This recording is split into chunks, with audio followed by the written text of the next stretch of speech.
All right. Hello, everyone, and welcome to our February edition of our team gameplay call. My name is Erin Fadden. I'm with First Tech Challenge. So this call is put together for teams, so that's students and coaches, to be able to call in and ask questions of our expert. This is not a formal training call. This is really just a kind of a live Q&A to talk about gameplay and game rules. So there's a couple of ways that you can ask questions. You can either raise your hand. There's a raise hand button on the top of your screen. So you can raise your hand, I'll unmute you. You'll have to unmute yourself, and then you can ask your question out loud. The other option is that also at the top of your screen, there's a Q&A button. You can click that. You can type your question into the Q&A box. We'll read it out loud to the group, and we will answer it for you. So before we get started, Mark, you want to go ahead and introduce yourself? Hello, everyone. Mark Edelman. I'm the Northern California Program Delivery Partner for First Tech Challenge, but I've had the fun of being part of the game design group committee for many years, and have had the honor and privilege of serving as the global head referee for the program for quite some time. So, as Aaron mentioned, this is really about answering your questions. So, raise a hand, type a question, whichever suits your style. Ask away. And if nobody asks questions, it'll be a very quiet call and probably short. Yeah,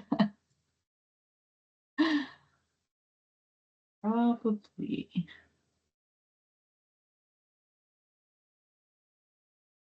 Is this our last one of these calls? I don't remember. Oh, I thought I saw a hand go up. Never mind.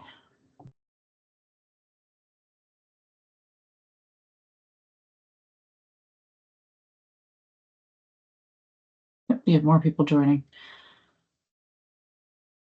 Oh, it looks like there's a team gameplay on that March Tuesday as well. There is. I just noticed. Yep. All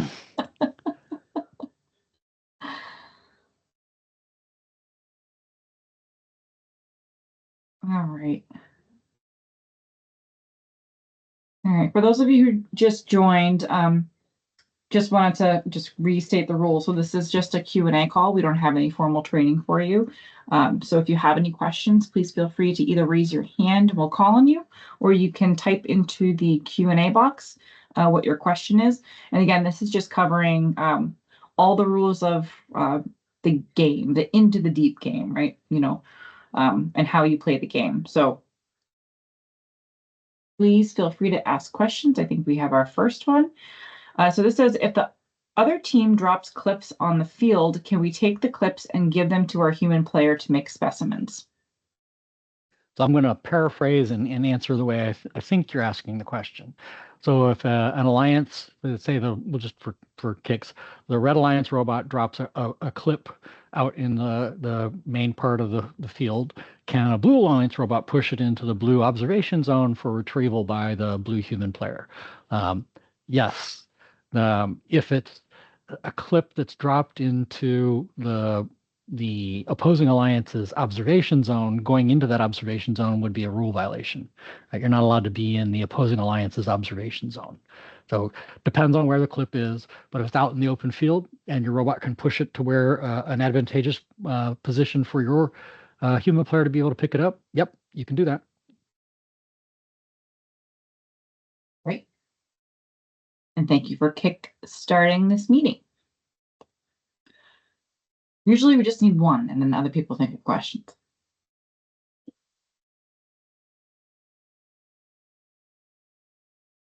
But don't be shy. We're here for a reason. There are no silly questions on this call.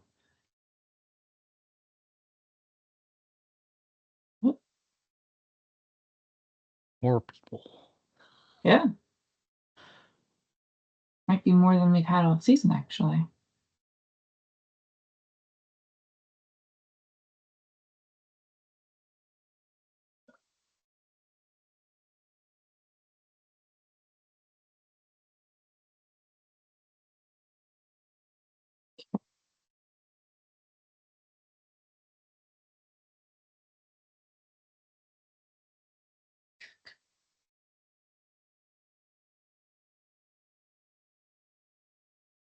think we might have a quiet call tonight, Mark. It is sounding that way.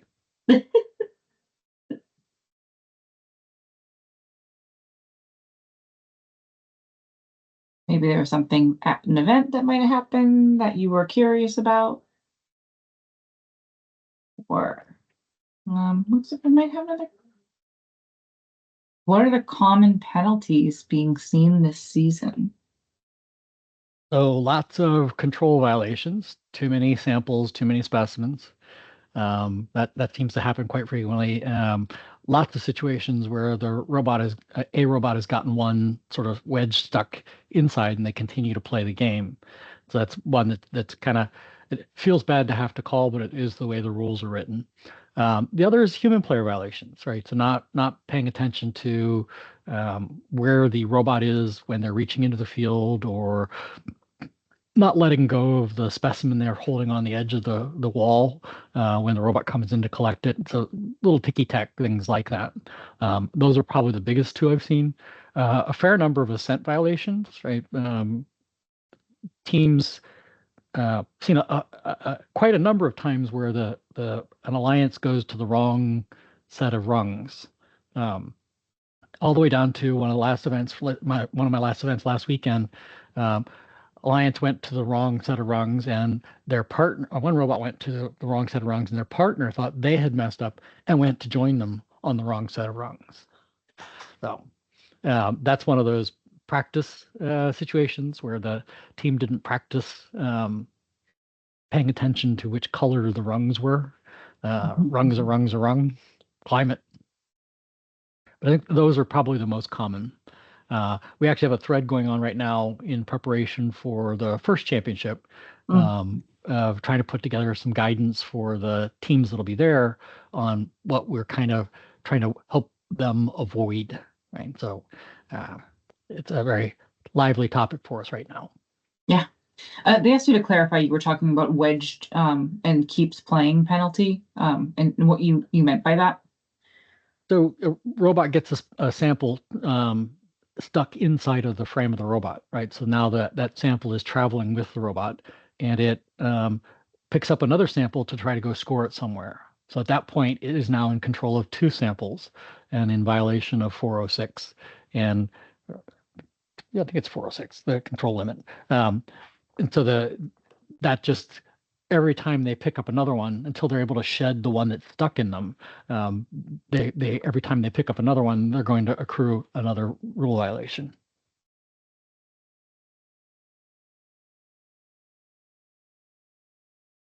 G410 or 10. Yeah, there you go.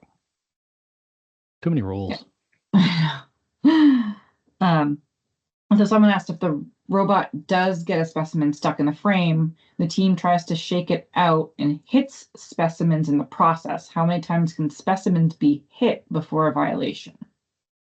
So the only time specimens being interacted with could end up being a violation would be, for example, if you descored specimens from the opposing alliance's chambers. So making contact with them isn't grounds for a rule violation, but causing them to no longer be scored could be.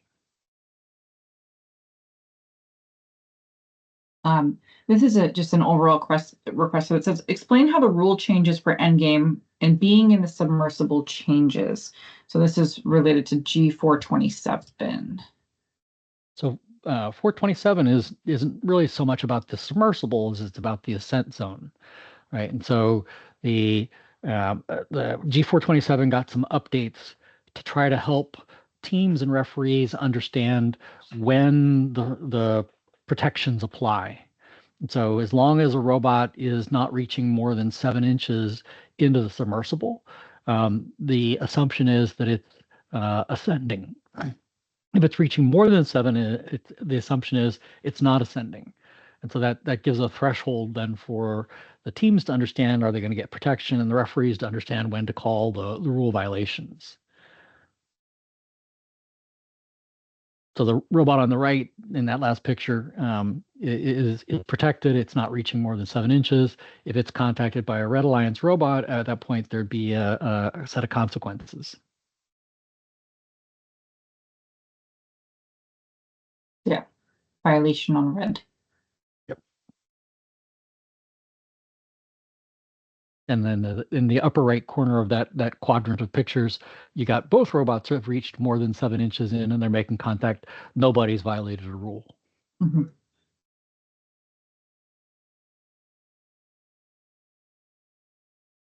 And then the one in the upper left, there was Maybe one we robot should- had reached more than 7. The other robot was not in the ascent zone. So it's not violating any rules either, right? So It was actually too much of a penalty because before that little buffer there, then this would have actually been a penalty. We wanted to stay away from that. So. Right. Oh, and back to one page. Okay. All right. Just as a reminder, if you do want to ask your question out loud, you can raise your hand. We'll call on you, but if you don't feel comfortable, please feel free to put the question in the Q&A and we'll read them out loud.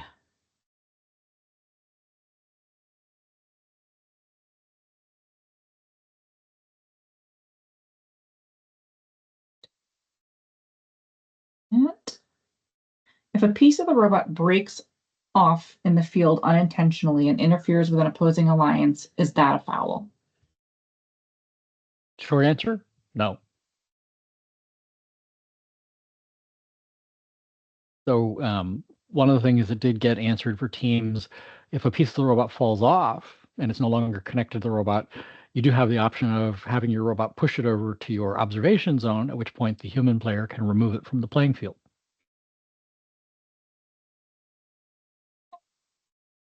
Right. If a human player picks up the opposing alliance specimen, what do they do with it?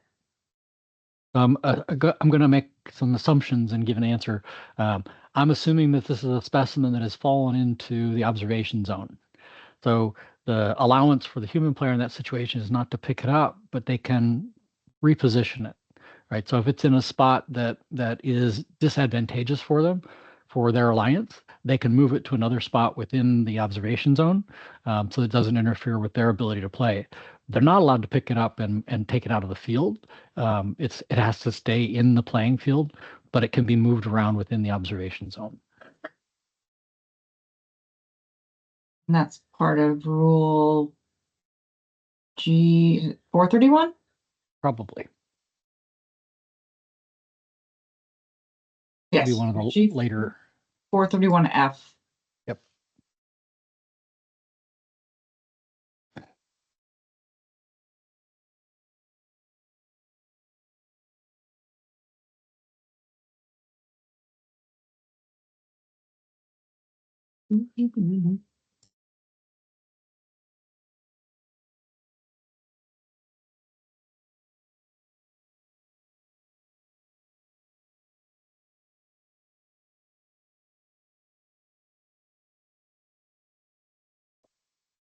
Anyone else have any other questions?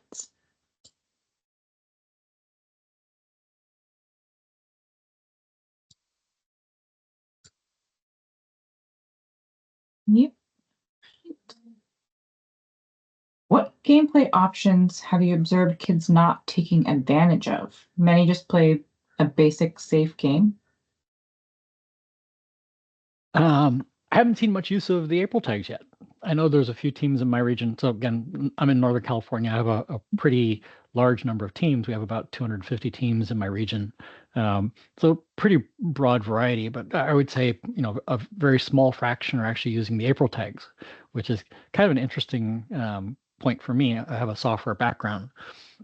There do seem to be a fair number of teams that have opted to specialize in one type of scoring strategy, either looking at samples in the basket or collecting samples to make specimens and then hanging those on chambers. I've not seen a lot of teams work hard at level 3 ascents. I've seen a handful that have very elegant solutions, but hasn't really ended up being a gameplay dominating aspect yet. Again, we're getting into the special part of the year where the best of the best start to come together and the strategies really start to evolve. Um, I have my regional championship in 10 days, and so yeah, I'm counting. So I'm expecting to see some, so ratcheting up of the gameplay, but lots of sort of somewhat one-dimensional play, right? Either doing baskets, samples in baskets, or um, samples to make specimens to hang on chambers. All right. I've yet to see anybody exhaust their clips yet, which is something Huh. I was hoping to see at some point. Yeah. Can a robot block a team from placing specimens onto the bar by parking there?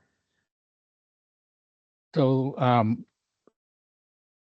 that likely would end up being considered a strategy aimed at shutting down gameplay, right? And so it would depend on how long, what the referees observe, right? But you're likely going to get some admonitions from the head ref and from the referees, sort of gesturing and pointing at your robot.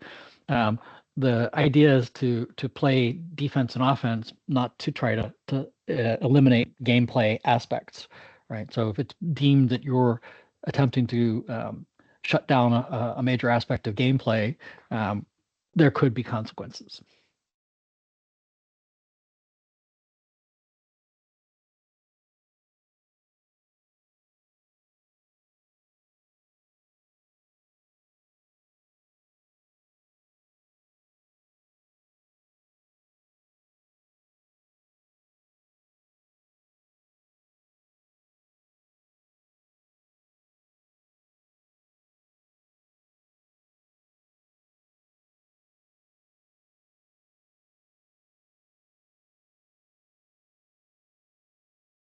Awkward silence is why I'm assuming people are typing. They're all waiting for somebody else to ask the next question. I know.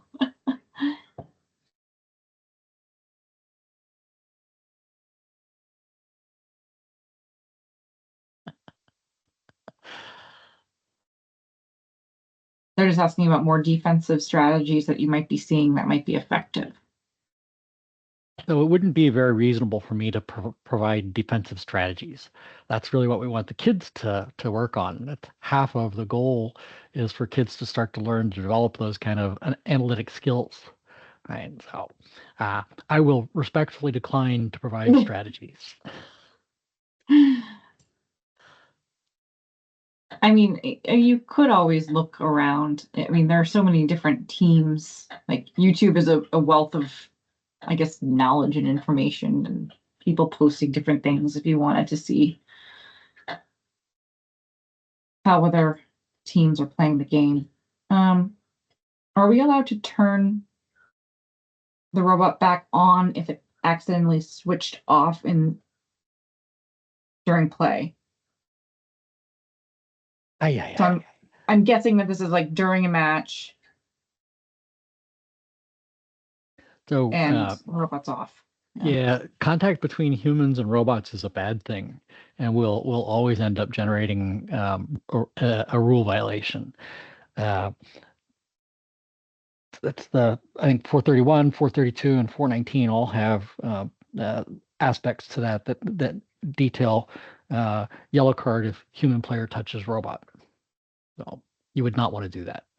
No, you want to make sure your main power switch is in a place where that hopefully cannot happen, or it is very difficult for that to happen during a match. All right. In the event a driver hub breaks outside of the repair window before an event and the team doesn't have access to a competition legal phone, what would the best course of action be? Reaching out to some of the teams around you and looking to see if there's a way of borrowing or buying a control hub, a driver hub from one of the area teams. I'm just going to post this in the Q&A. Yeah, Define local support. Yeah, frequently some of your more resourced, more experienced teams will have spares, right? And so even as late as at your event, wandering around and saying, "Hey, I'm in hunt of a driver hub." Your reasonable probability mean, I have personally witnessed borrowing and loaning of equipment at events, so it does happen. Yep. So the link that I just put in the Q&A, it's for Find Local Support. So that's how you contact your local program delivery partner. You just look country and state. And they actually, if you don't know a lot of the teams in your area, potentially, they might be able to help make those connections. So, Yeah. So someone asked, in place of a human turning back on a robot, can another robot turn on another robot? I don't think there's anything in the rules that says it can't. Right. Would be kind of fun to watch. Yes. More power to you, literally, if you can do that. Right. All the power. All the power back on. If your robot disconnects, are you still subject to fouls? For example, last year we had a call that disconnected and we would not get penalties anymore. So one of the truths of this year and the new competition manual is you should forget a lot of the things you thought you knew from prior seasons. And this is one of them. In the current mode of rule violations, the robot is always eligible for rule violations. So regardless of its status in terms of being disabled or not, it's still eligible to be responsible for rule violations. I think, Mark, am I correct that the only time there's any exception for a disabled robot is just that if it's stuck in the observation zone? A disabled robot in the observation zone, once it's declared as disabled, still allows the human player to place Right. and retrieve. Yeah. But it doesn't protect the robot from fouls. Right. Yes. Pop quiz.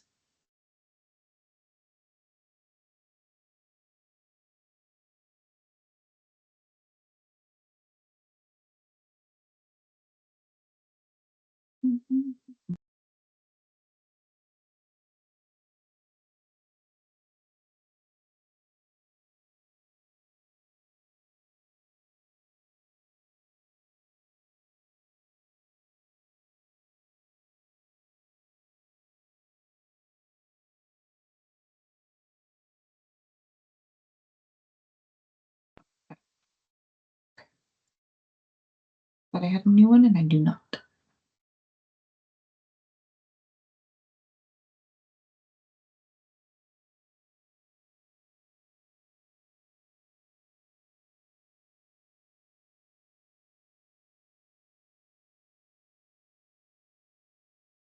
All right. Feel free, type out your questions.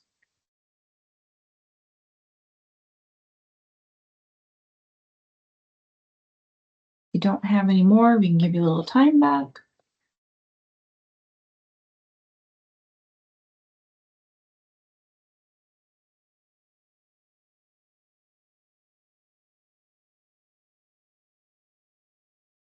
Give you all another couple minutes, see if there's anything else comes through.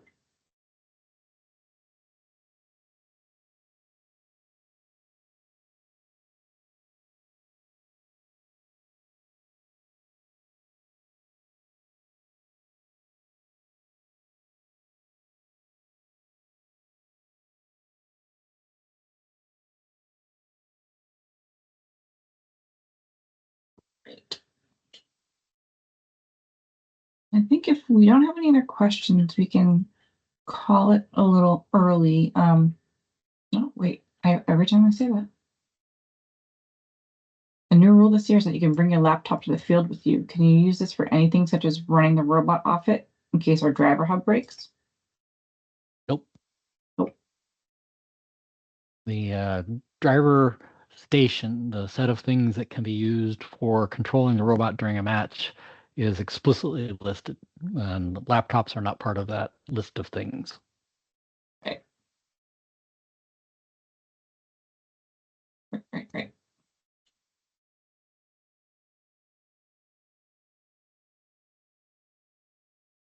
Can't remember what rule that is. Well, there's a couple. If a robot is in my scent zone and I bump into it, forcing a penalty, is there a possibility when my bump would cause a penalty on me? Yes. So if in the opinion of the referees, your sole interest is in attempting to draw the foul, then the robot that was in your scent zone could be forgiven, and then you would earn a foul.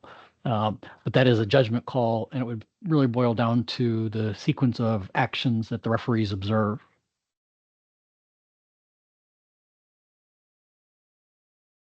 In that situation, if your robot is merely attempting to get into the ascent zone to begin ascending, there you would be effectively protected because it's your space for doing ascent.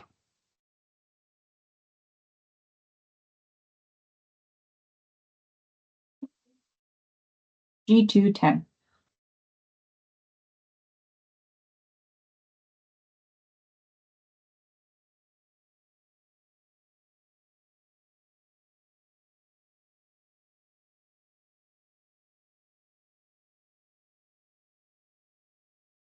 Mhm.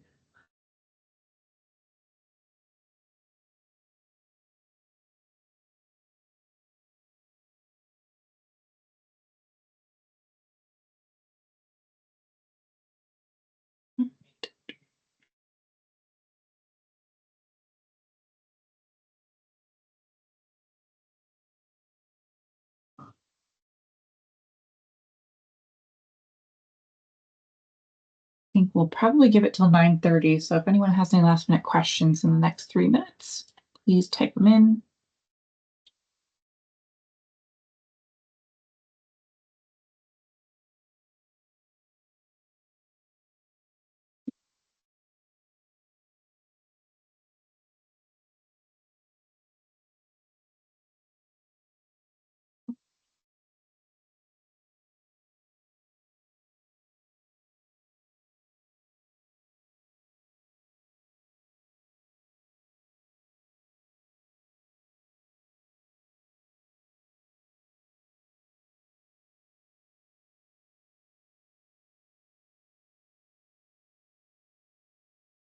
Oh, did I already say when our next call is? I don't think I did. I just closed it. February or March 4th. Oh, that's right. Actually, I'm not that far away. Yeah, the stride got messed up a little bit because we moved this one from last week. Like I would have caught a Tuesday.